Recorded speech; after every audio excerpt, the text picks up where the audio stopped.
Qu'est-ce qu'on a? Alors, tout à l'heure, ce que j'évoquais, c'était que sur Sandbox, on achète un terrain virtuel qui va être notre zone d'hébergement. On va prendre un cas concret d'un client qui me passe une commande. D'accord ? Je pense que ça va aider à clarifier les choses. Tout à l'heure, j'ai bien aimé l'exemple de la chapelle Sixtine et du donneur d'ordre. Parce que quelque part, et c'est pour ça qu'on a créé Love in Paris, c'est que bien qu'on peut créer un jeu fabuleux pour AXA, et qu'on ait le droit de le faire référence, le détenteur de l'ensemble de tout ce qui a été créé, c'est AXA. Et c'est en aucun cas nous. Et tout, même les designs qu'on crée pour chacun des avatars, c'est leur design.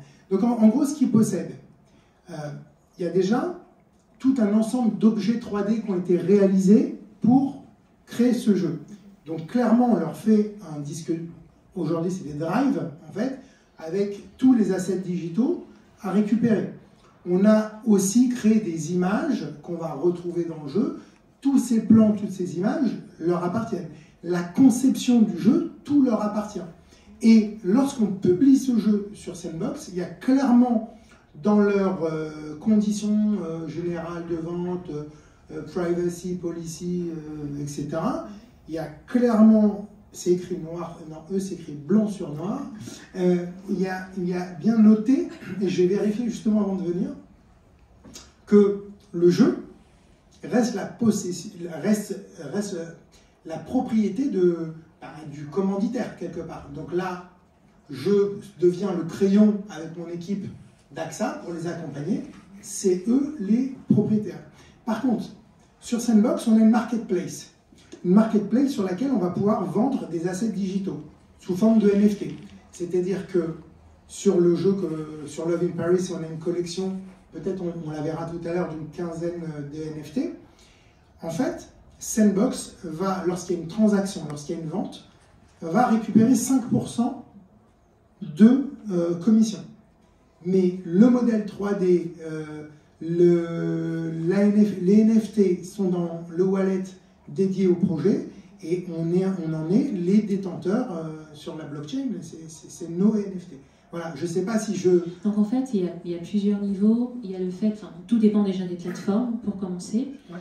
Et ensuite, je trouve que ça s'apparente quand même un peu au e-commerce et aux plateformes de réseaux sociaux. C'est un peu le même mécanisme en fait. Et comme disait Juliette tout à l'heure, on est dans une adaptation enfin, tout ce qui était valable avant, c'est toujours valable. C'est-à-dire que si par exemple, sur Love in Paris, on a acheté des valses à un auteur qui fait de la musique libre de droit. Clairement, on n'a pas pris la chanson de, je sais pas moi, de Jennifer, j'en sais rien, et on l'a mis au hasard. C'est-à-dire, il était hors de question de faire ça. Donc toutes ces notions, et puis sincèrement, à chaque fois qu'on crée un projet, alors quand c'est pour des clients, des fois on voit, il y a et ces très grosses boîtes là, comme Nomura, ils ont des services juridiques avant de commencer à travailler avec nous. Ça fait 2 mois pour mettre en place un contrat. Donc voilà. Vous pouvez peut-être réagir. On est dans un système. Le métaverse, c'est une évolution, ce n'est pas une révolution. On est dans un système de relations d'agence. Moi, j'ai travaillé 20 ans pour Publicis. Quand vous faites des campagnes, elles sont la propriété des marques. Et regardez